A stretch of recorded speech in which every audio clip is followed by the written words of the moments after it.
Hi everyone, welcome back to my channel. The excitement is real. This is my very first Christmas 2021 video and so many more to come, and I am literally bursting with excitement. I'm going to be making some Jesmonite tree decorations using silver foil and using my absolute favourite Christmas moulds. These are them. They will be linked down below in my Amazon storefront alongside a lot of other Christmas moulds. I've actually made a whole page now for Christmas moulds, and yeah, they're linked below.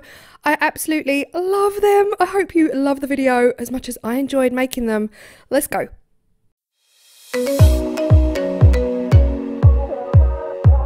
So before we get started, another huge shout out to my patrons over on my Patreon page. With your support, I was able to get myself some new backdrops for my videos, and I vow to keep them as clean as I possibly can. If you see them getting messy, just holler, yeah, tell me off basically. But I managed to get some foam board, some vinyl, and I covered the board, and I think you'll agree it looks so Christmassy and smart. So massive thank you guys, really appreciate it. The first thing I'm doing is I am adding some silver foil to these silicone molds. Now I don't know why these silicone molds are so different to others with Jesmonite, but the foil comes away like a dream when I use Jesmonite in these molds. Again, the science is beyond me, because a lot of molds, the foil doesn't come away, it kind of sticks to the molds, but with these guys they are perfectly perfect. And I've got no rhyme or reason as to where I'm placing the foil, why I'm placing the foil. I'm just going randomly, making sure there's like an even spread, but then lots of gaps as well. So here is the bell close up. I love it. I love it. I'm so excited. I'm trying to stay on topic with the voiceover, but yeah, it's getting hard because yeah, I'm just too excited. Right, I've put them on a board, so this board is going to help me when it comes to getting the bubbles out. I can shake them, tap them as a whole instead of individually tapping the molds, potentially losing product over the edges. It's just going to really help. Now I didn't know how much these were actually going to take, so I guesstimated and I poured 80 grams liquid, 200 grams powder, and into that then I added 2 grams of white pigment, which is approximately the that was kind of 1%, but I added 2 grams of white pigment. Could have added 4 if my maths serves me right. Anyway, here I am filling them right up. The snowflake bottom right is definitely fiddlier than the others, much harder to get it into all of those little crevices, but you just have to kind of pour it all on top, make a mess, and then shimmy and shake it until all of that Jesmonite gets down into all of the nooks and crannies.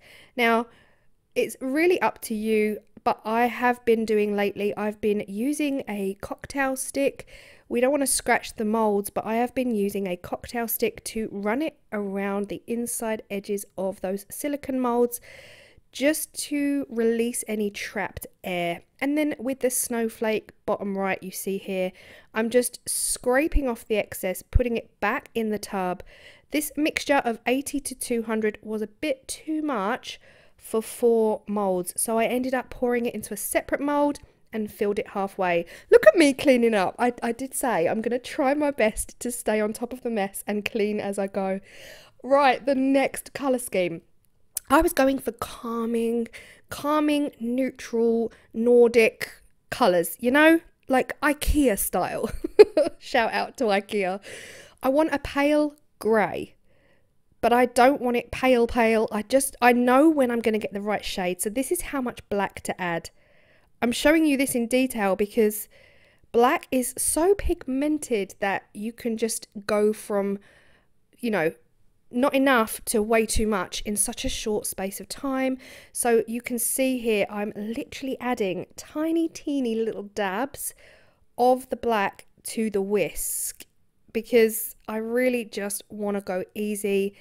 So this is what, 5 dabs of that black, not drops, not drips, dabs, tiny little dabs, and then I got this absolutely perfect for me grey.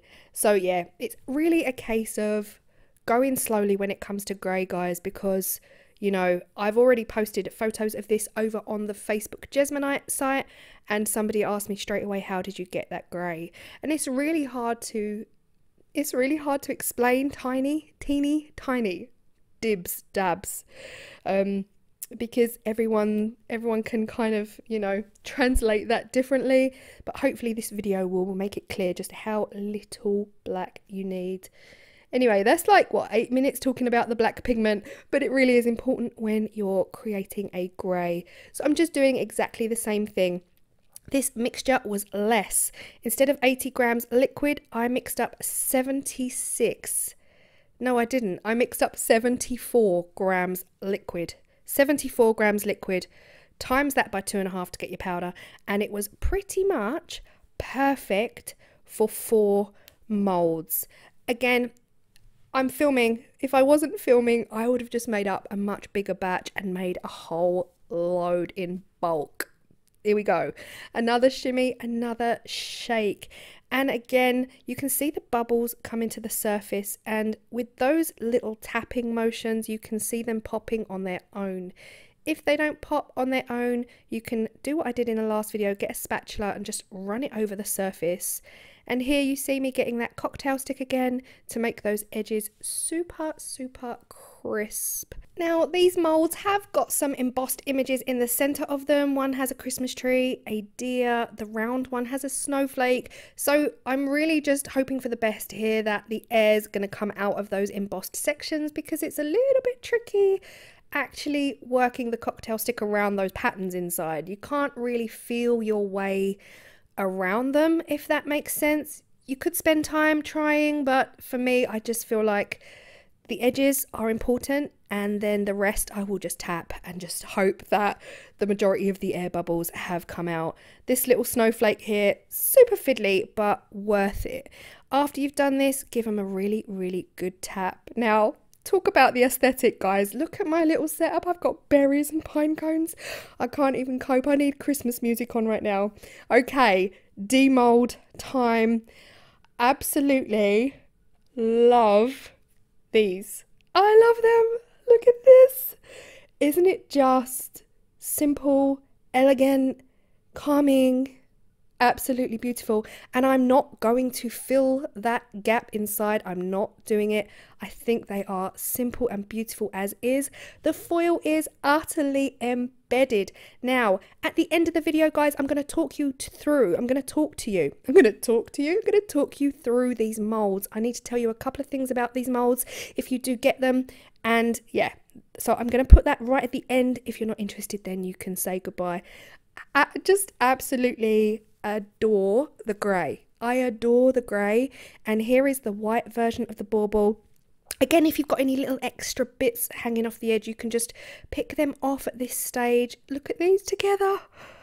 I just am head over heels in love. I'm in love. I mean, I can't even put it simpler. The grey, I just find it so calming, and it's just so, I don't have the vocabulary, guys. Put the vocabulary in the comment section for me down below. But here is the white and the grey Christmas tree together. I just think they are absolutely stunning.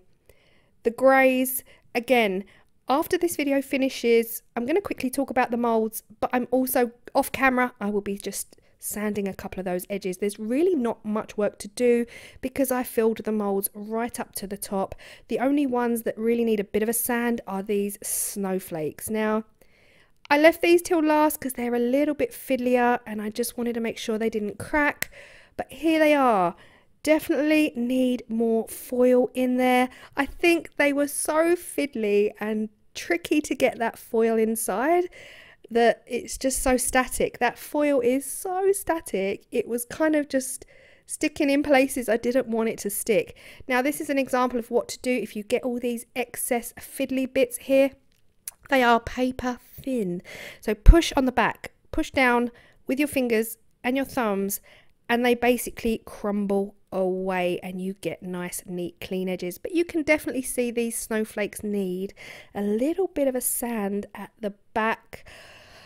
I'm in love with these, guys. I'm utterly in love. Let me know what you think at this point, what colours you would go for. I'm going to be finish them off with some ribbon. Now I've got white ribbon and I've also got this grey silver ribbon, and the plan for me really would be to put the silver on the white and then put the white on the silver, just to add that little bit of zhuzh. And here is how I do it. I cut my length of ribbon, fold it in half, I thread one end through and then pull the two loose ends back through the loop, because these tree decorations, there's no other real way of doing it. You know, sometimes you get a tree decoration where the hole is, if you hang it on the tree, it's not going to sit face forward. Do you know what I mean? It's just going to spin around. How stunning does this look? Oh, guys, I could stare at these all day long. I'm going to do exactly the same with the grey. The only ones that were a little bit fiddly were the snowflakes. The hole is a lot smaller on the snowflakes. So instead of folding the ribbon in half to get it through the hole, I had to kind of triple it up, like really fold it to get it through the hole on the snowflake. But it worked, it was absolutely fine. And here is the grey. I can't even decide which ones are my favourite. Like, I can't decide if it's white or grey that I absolutely love, but my absolute favourite one has to be the deer, the stag. I just love this design, I love this pattern, and I am stag obsessed. I think it's something to do with Scotland, I don't know. Yeah, it makes me feel so festive when I see a stag. Let me know your favourites at this point. Write a comment down below. I am so excited to be starting Christmas. And guys, I've got new moulds. Check these out. These are coming in the very next video, either next or the one after, but these are coming soon. Let me know what you think. And thank you so much if you've stayed this long. We're 12 minutes in. I appreciate you so much. Let me know your thoughts, comment down below, and if you've enjoyed the video, do not forget to subscribe, something I've rarely asked people to do, but it would be super helpful to me and it would really help my channel out. Thank you so much. If this is where you want to leave me, you can leave me, but I'm just going to talk about these molds for a second if you want to hang around. So like I said, these molds are from Amazon. They will be linked down below, but there's a couple of tips I need to give you if you're thinking about using these for Jesmonite. Tip number one is, I don't know why, how, I don't understand the science, but the Jesmonite does not sweat in these molds. I found out the hard way by completely forgetting to demold, and after an hour I went back up to demold and there was no sweat. They did not sweat. I don't know if it's because they're shallow and the air can get out, I don't know.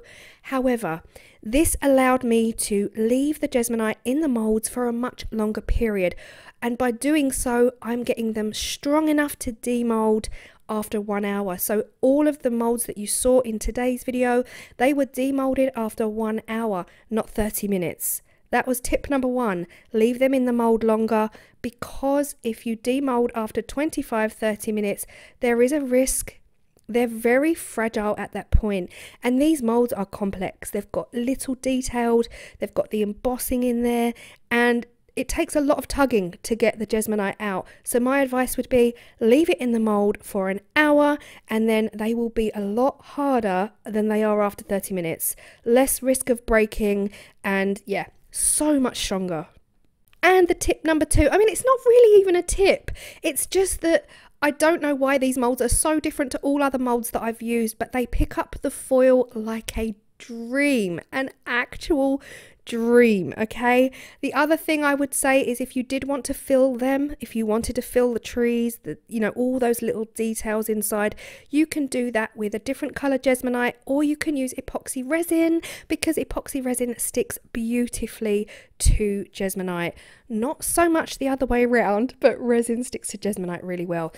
That was just a little bit of information that I needed to share with you if you're going to buy these molds, and just let you know that there is a luxury of time with these molds because the Jesmonite does not sweat inside them. But again, they are linked below. I hope you've enjoyed the video, and I will see you in the next one, which of course will be Christmas, because that is where I'm at now. I'm so excited. Thank you so much guys for all your support. See you then.